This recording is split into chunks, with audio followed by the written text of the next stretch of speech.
Hello, and welcome to episode 54 of the Mindful Knitter podcast.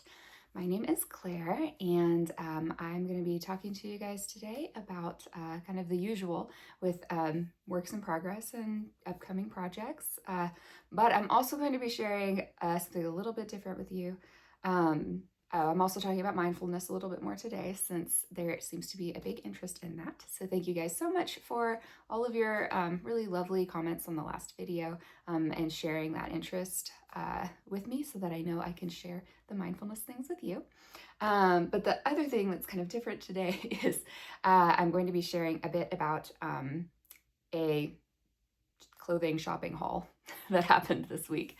That was not planned. At least not for this week. But in the last video, I had mentioned that I wanted to kind of slowly convert my wardrobe into like an all natural fibers wardrobe, which, is going to take a while, possibly a couple of years. It's a slow process. Although at the rate that I'm going, it might only take like a year. So I'm going to share some of that with you guys. I went thrifting and I found some really, really great items, and I got rid of a lot of synthetic fabric items in my wardrobe as well. So if you're new, welcome.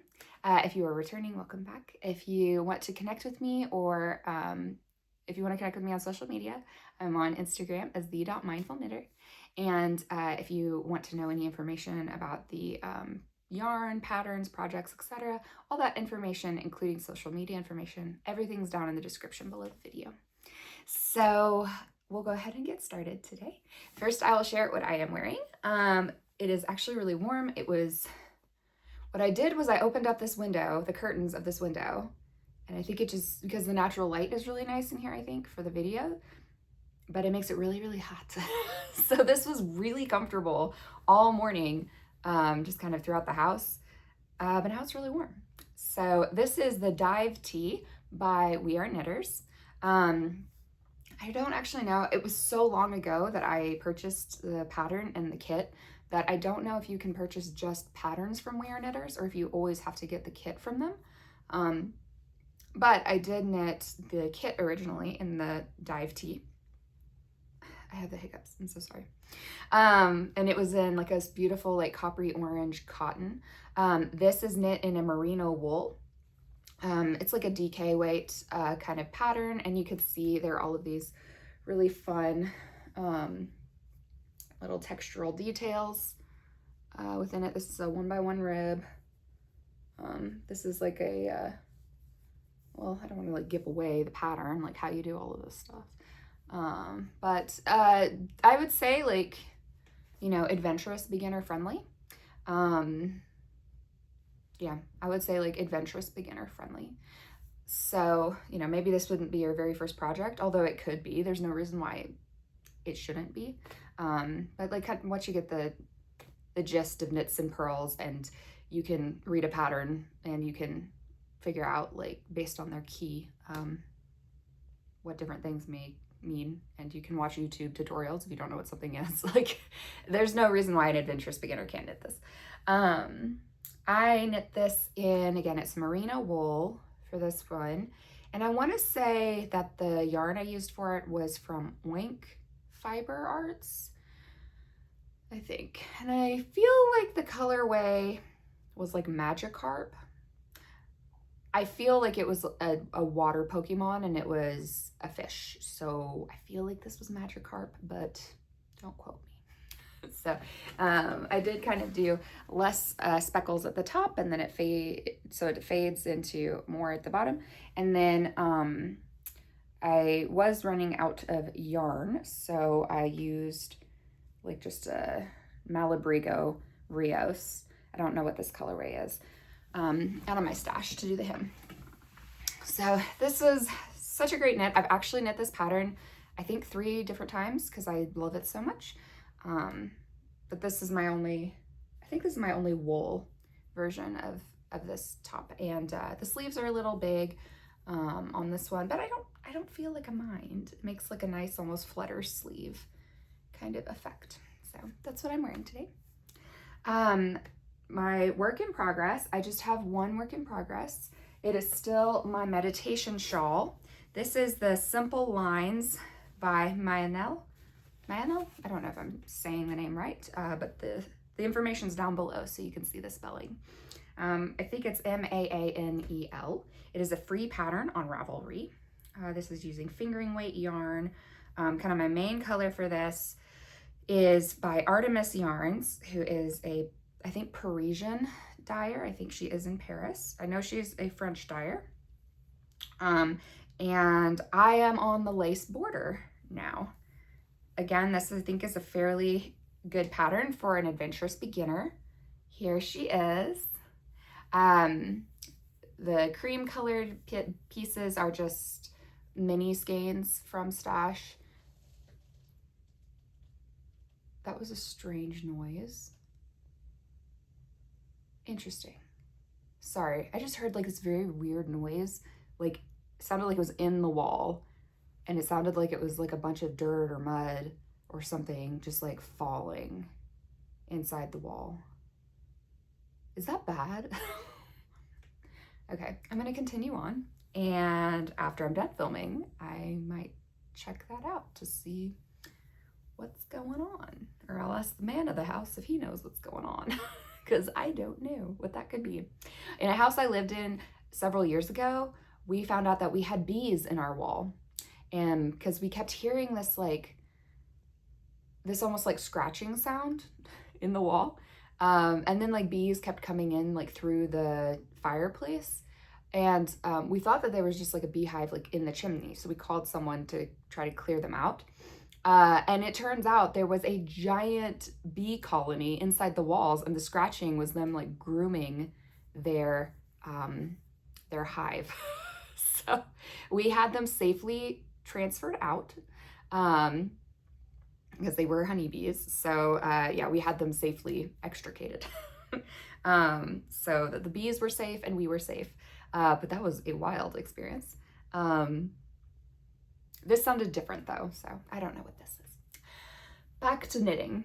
So this textured speckledy yarn is Artemis Yarns. This is her Artemis sock base, and it is the color Bow and Arrow from her Legends collection, which she messaged, or she commented on my Instagram post and said that she was like, oh gosh, I remember this collection. I love this collection. I should bring this collection back. So you guys might be able to get this yarn. She might be doing the Legends collection again at some point. But it's just really beautiful.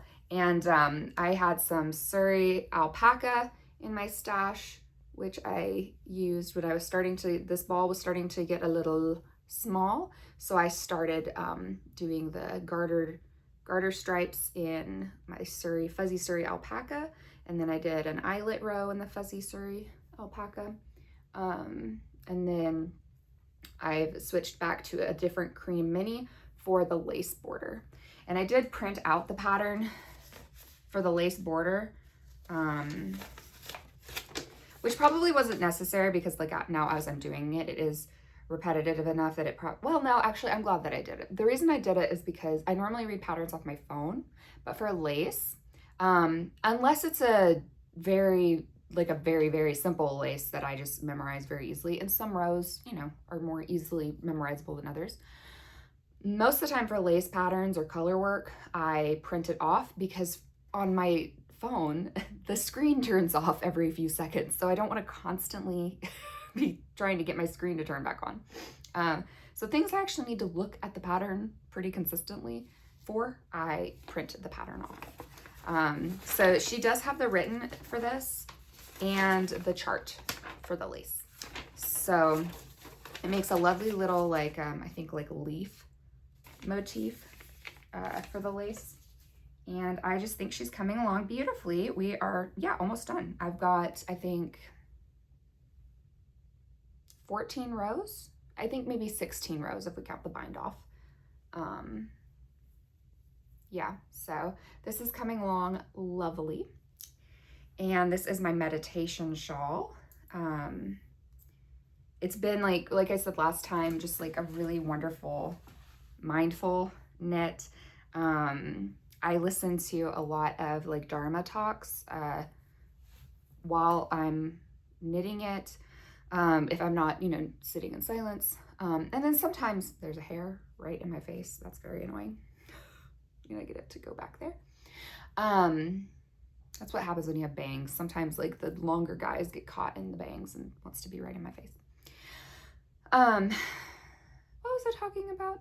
Oh, sometimes I also knit it just like in regular daily life, which I think has been neat. My original intention with this was to just knit it when I was listening to Dharma or kind of doing like a very mindful silent knit with it or things like that.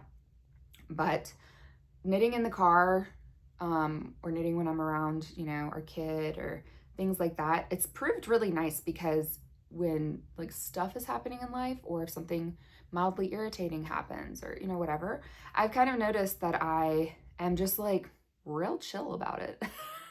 And I am responding to things. This has been the coolest thing for the last couple weeks. I'm just responding to things in a much more like mindful way. Like I kind of sit with it for a moment and I'm not as reactive and I have a tendency to like actually respond in a kinder, more compassionate way. And that's been really, really nice. I did not really anticipate that being a side effect of doing a project like this. But when I have like this tangible item that is kind of like embodying all of these values that I have, it makes it easier to actually do those things, which, makes sense. I think that that's how, humanity has been using like reminder tools for probably thousands of years. But yeah, it's been really, really cool. I'm very excited. So it'll be useful when it cools down for meditation because, being really cold while you're meditating doesn't work great. Makes it very hard to stay focused. It's not bad. Sometimes having an obstacle to practice with, it helps strengthen your skills, but it's also nice to be comfortable and cozy. Especially when we're at the monastery where we're there for like an hour, hour and a half in the meditation hall, and in the winter it can get a little cold. On that note, we have been going more recently, which is also really nice. I don't know. A part of it is like school schedule. School started back, so it's actually a little easier for us to go every weekend now. Which I don't want to explain like all the intricacies of our schedule, but it makes it easier for us than in the summer. And so we've been able to go every week, which is great. Last week we actually went twice because we went to go do some like yard work for the monks. Because they're like limited in some of the things they can do. So he was mowing, I was weeding. Also, I forgot bug spray. So people at work thought I'd gotten into like poison ivy or poison oak or something because of the density of the mosquito bites. And I just had these swaths of like, and I was like, no, this is mosquitoes. I remember the mosquitoes landing in droves on that area, my feet in particular. So lesson learned, I'm going to wear shoes and sleeves and the loosest, thickest pants that I can. And I'm going to bring bug spray. We're not doing that again. That was quite a lot. That hydrocortisone cream is awesome. So we've recovered from the mosquito attack. A digression. So we've actually been able to go to the monastery more lately, which has been really, really lovely. So just like a little side note, because I'd mentioned, I think previously that like we don't get to go very often, and it's kind of sad, and we've been going more lately, which is so nice. I hope that can continue. Today we're going to take the kiddo to like a jump park thing, and then like this evening we'll go to the monastery, so that'll be good. So a little mindfulness chat before I share my thrifting haul with you guys, because I don't know, the thrifting haul feels less relevant and this segues nicely. I didn't have like a real solid structure for today's podcast. So a little mindfulness chat. I guess I just like would share a little bit of like the mindfulness aspect for all my words are jumbled. My practice of mindfulness and how it gets integrated into my crafting, and maybe just throw out a couple things you could try maybe. And then I think I will film like a few separate like mindfulness practices for while you're crafting, so that you can kind of follow along with like a guided video for that, or guided practice, like while you're knitting or crocheting or crafting. So I'll film those as separate videos, but I'll just kind of throw out a couple like things to try if you want a couple things to try. And you might already do this or be familiar with it, but if it's new or if it's a nice reminder, then yay. But for me, we're Buddhist and I meditate a lot. I do not meditate as much as I should. But I meditate a lot, and I've been meditating for years. My meditation, I guess, life started years ago, actually, before I became Buddhist. I started practicing yoga in high school, and which at this point was quite a long time ago. Let's see, 20-ish years. So about 20 years ago, I started practicing yoga, and then in my like early 20s, I did my yoga teacher training, was certified with yoga as a yoga teacher. And that's when I really started meditating more, because with the teacher training, before that, I wasn't really interested in sitting meditation. I got more interested in sitting meditation with my yoga teacher training, because that's part of our training is meditation within like a yogic context. And it was really lovely, and I really loved it. Before that, I'd been doing more like like moving meditations through my yoga practice, the asana practice of, movement, like in different postures. So I would often practice in silence, and I would just really be focused on the movements and how my body was feeling and my breathing and that kind of thing. And then I started moving into more like sitting meditation, mindful breathing, that sort of thing, after I completed my yoga teacher training. And then I kind of had this whole like, dark night of the soul, like spiritual crisis thing, existential crisis in my later 20s. And ended up over several years sort of settling into actually becoming like Buddhist. And so now we're very solidly Buddhist, and he's been Buddhist since high school. He's been Buddhist for years, much longer than me. But yeah, that's kind of how I made my way to this place. And in my background in mental health, for those of you who don't know, I do have a doctorate in integrative medicine, and my specialization is mental health. So I work in the mental health sphere, and I'm trained in a lot of mindfulness-based therapies and mindfulness-based like practices, etc. So this is like a huge part of my life. I do this all day. It's actually part of my job. And so for me, it comes very naturally into my crafting as well.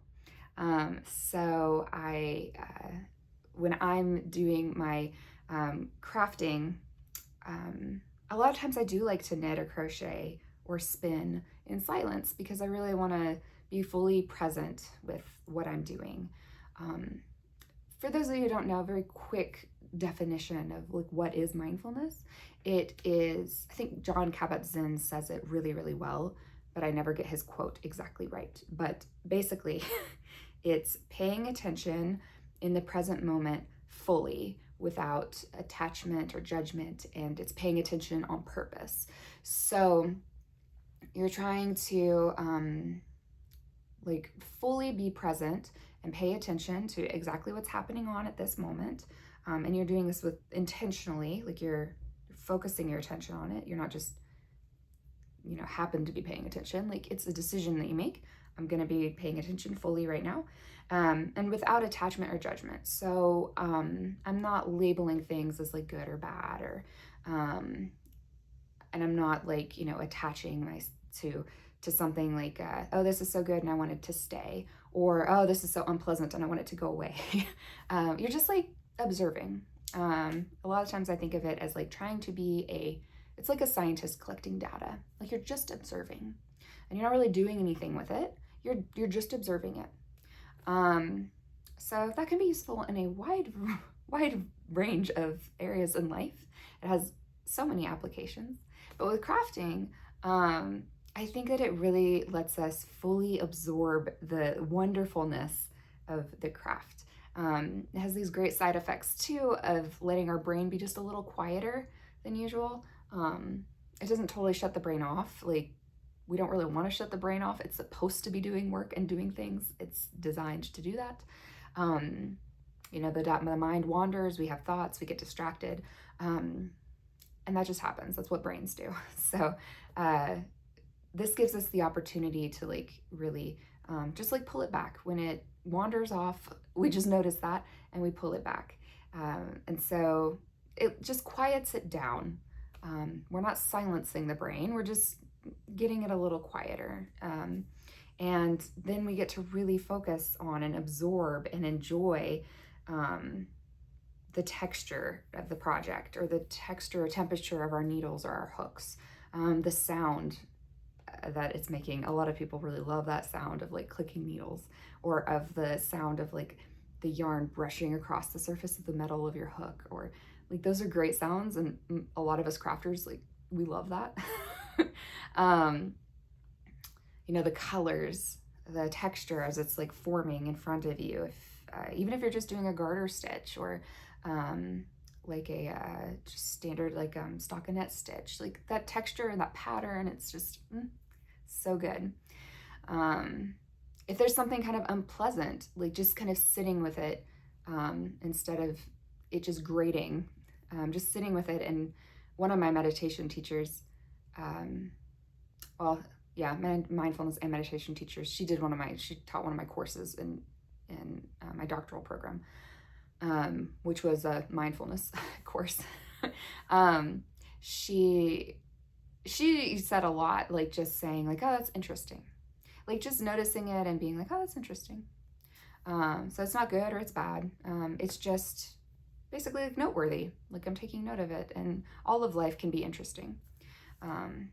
So yeah, I think that's kind of how I got here, and with the Mindful Knitter channel. And it kind of, for me, extends into like just awareness of like everything. And with the craft, like awareness of not just the yarn that I'm using and the colors and the textures, etc., but also like where it came from. That's a large part of why I want to change my wardrobe to all natural fibers, is because and this is not me thinking like everybody needs to do this by any means. This is just kind of like where I'm at the moment. Like I'm aware of microplastics, and I'm aware of the texture on my skin, and like the human body was not adapted really to wear plastic. Like that's a man-made substance. So my skin probably doesn't really love it that much. And I think there's been research, I know there's been research done on how wearing synthetic fibers affects things like eczema, etc. And I have eczema. So I kind of want to see like, what happens when I wear all natural fabrics and fibers.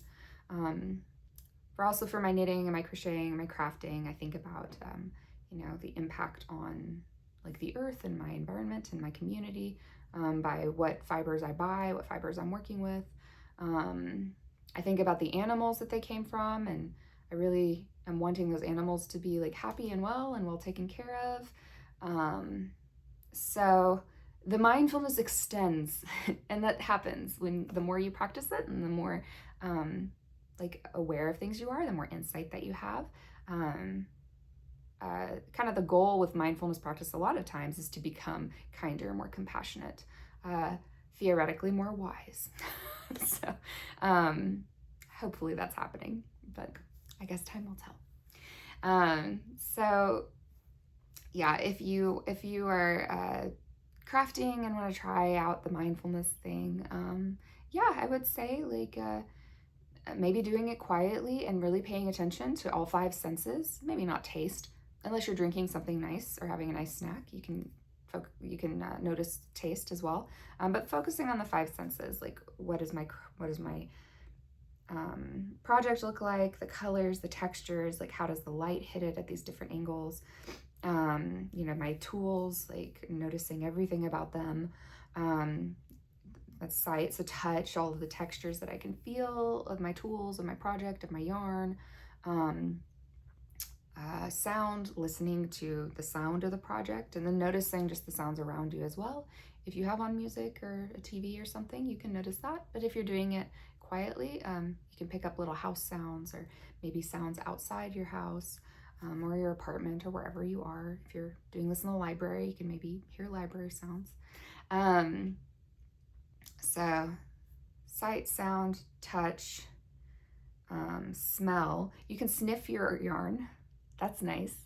You can also notice smells around you. If you want to have a candle, that's always really lovely, I think. Or if you do have like a nice beverage, it often smells good. But using the sense of smell to really ground down. And again, you can use taste if you're ingesting something. So using all 5 senses can be a nice way to just practice mindfulness for a couple of minutes. It doesn't have to be the whole time you're crafting. You can just kind of do it periodically for short periods. And then another technique I really like is a slowing down process. So just slowing down your stitch making to like a glacial speed. Not for the whole project, but maybe for like a few stitches, like 5 to 10 stitches, just doing it so slowly and trying to notice every single aspect of like the texture and the feeling of like your needle or your hook like sliding into the loop, and then the way that your wrist and your fingers feel as you're looping the yarn over, and then you're catching the yarn and you're pulling it through, and also noticing what it looks like, and like just doing it at like a glacial slow speed. And then you can go back to your normal speed after you've done that a few times. But that can be really, really cool. And really like paying attention to it. It's a cool way to engage with your project and your materials and your making and yourself a little differently and more intentionally for a moment. So just throwing out a couple of things to try if you'd like. And I think that's maybe it for the mindfulness chat for today. I feel like that was longer than I intended. I didn't actually plan to give like a whole like backstory, but there you are. That's how we got here. So if you want to stick around for my thrifting all natural fibers clothing haul, then you're welcome to. But if you are done for today because you really are just interested in yarn, then thank you for joining. I'll hopefully see you next time. So for my thrifting, I did not plan to do this, but it just happened to happen this week. I went to Goodwill on Friday, and then we went to a new thrift shop that new to us. I cannot remember the name of it, but it's like a smaller, I guess, chain. They do have, I think, 3 or 4 locations now. So that's really cool. So it's like a local-ish, I guess, to this region kind of chain. And I got several things, mostly cotton, but I found a few linen items as well, which is just so nice. So a few of these are on hangers, but most of them are not because I was not super prepared. And before I show you the items, I purchased 9 things. Yeah, so I purchased 9 new articles of clothing in all natural fibers, which that's why this is a haul. I got 9 things. And then I got rid of 13 items. Yeah, 13 items from my closet that were all synthetic fiber items. So that's really great. 13 synthetic fabric items are gone, and 9 new all natural fibers new all natural items have joined my wardrobe. And I hope that trend continues. I am also wanting to like pare down my wardrobe because having too many options kind of stresses me out. So I'm also decluttering at the same time. So I'm not going so far as to have like a capsule wardrobe, but I am paring it down while also making it, all natural fibers. So here's the first item that I got. This is linen, as you can see by the wrinkliness. I washed everything after I bought it. Yeah, this is a Liz Claiborne item. I'm not gonna share the brand for everything, I guess, but yeah, I got this at Goodwill for like $5, which is great. And you can see it's got this gold thread pattern for this like grid. And yeah, it's just like a really nice like neutral linen top. think it's a linen cotton blend, but I think it was mostly linen. I think it was like 70% linen, 30% cotton. And then this gold thread is something else, but that's, you know, minimal. And this I think is like a seasonal all year item because I can wear it by itself in the summer, and then I can layer cardigans or a blazer or something on it for the whole rest of the year because it's a great neutral. So very happy with that. This is a second linen top. This is 100% linen. Let's scooch back so you can see it. It's got these lovely little peplum sleeves. Yeah, so this is a lovely top. And I was actually wanting a good lightweight, but I guess like modest kind of white top because the monastery, typically the lay people wear white or light colors, which is why my shawl is like creams. I didn't have white yarn, but it's creams. So this will be great at the monastery when it's warmer in the meditation hall in the summer. But of course I can wear this like everywhere because this is a great neutral white top. Very kind of classic design. So I'm real happy with that too. Great find. 100% linen. It washed really nicely. And I just laid it flat to dry. There was no shrinkage at all. I just wash things on cold. This is 100% cotton. Oh, sorry, I kicked my little stand. 100% cotton.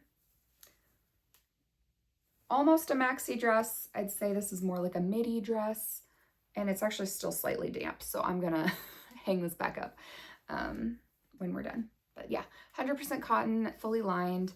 It is very soft, and I like these little folded sleeves, which again, I just washed it, so it's little folds are doing something.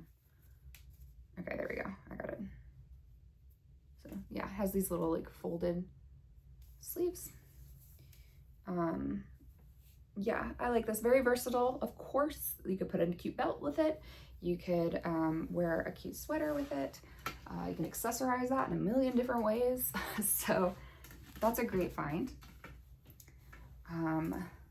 Linen pants. I have been wanting these linen pants for probably 3 years now and have not been able to find them. And I found them yesterday at the thrift store. So hooray. And this is the color that I was wanting as well. This just like great neutral khaki kind of color.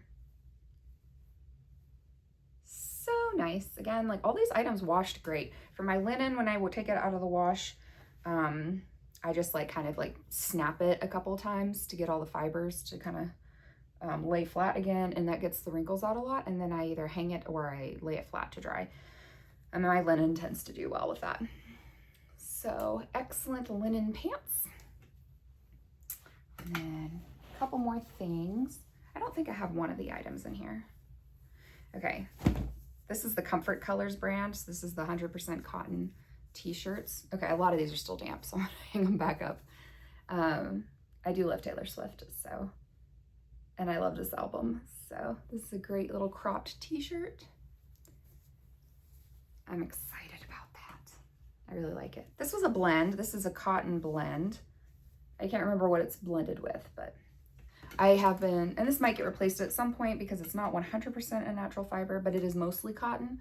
And that's kind of my like concession is like, ooh, if I really, really love an item and if it's mostly natural fiber, then, you know, I'm okay. But like I've been wanting this kind of like short sleeve sweater top, and this is not one that I'm gonna knit. I love this kind of knitted item. This is like a rib stitch. I love this kind of item and I'll wear this a whole lot, but I will not make something like this because this is just not something that would be fun for me. I don't want to do an entirely ribbed garment. And I love to wear these colors. I do not love to knit with these colors. So yeah, that's kind of how I do my knitted wardrobe items is, I do purchase the items that are knitted that I really love to wear, but I wouldn't love to make because I think that works for me. It seems practical. So I'm very excited for this. And again, that's like a 3-season item. Our winters do not get cold here. So I can wear that in the winter as well, depending. I could always wear it as like a shawl. Like I could wear like a cardigan or a blazer or something over it. And then I did get a pop of color. So all cotton, these cute little tassels. I love chartreuse. I feel like if I were to get a color analysis, chartreuse would not be in my color analysis. I do not think this is one of the colors that suits me, but I love it. So that's where we're at. And this I can wear, I kind of think kind of throughout the year as well. It's a great summer item, of course, but super cute for spring. And then maybe less so fall, just because I do really love a fall color palette. But in the winter, how cute would this be? Like on a dreary day with a sweater over it, just to give like a little bit of color. And then you put on some pants and some like knee-high boots. Yeah, I get a little pop of color in the winter. I love a pop of color in the winter. So yeah, I feel like there's another pair of pants lingering somewhere out there. But this is basically it. There's like one more item. So that's my thrifting haul. I'm really excited about it. So my wardrobe is going to get a little smaller, but also a whole lot more natural. And thrifting is fun. So I love to go to thrift stores and, you know, secondhand shops, resale shops, that kind of thing. So I'm going to end it here for today. This actually ended up being a little longer than I thought. But thank you guys so much for joining me. Next time I should have a finished shawl to show you, and hopefully another project. Yeah, hopefully like another project started. So I hope you guys have a wonderful rest of your day, and I'll see you in a couple of weeks. Bye.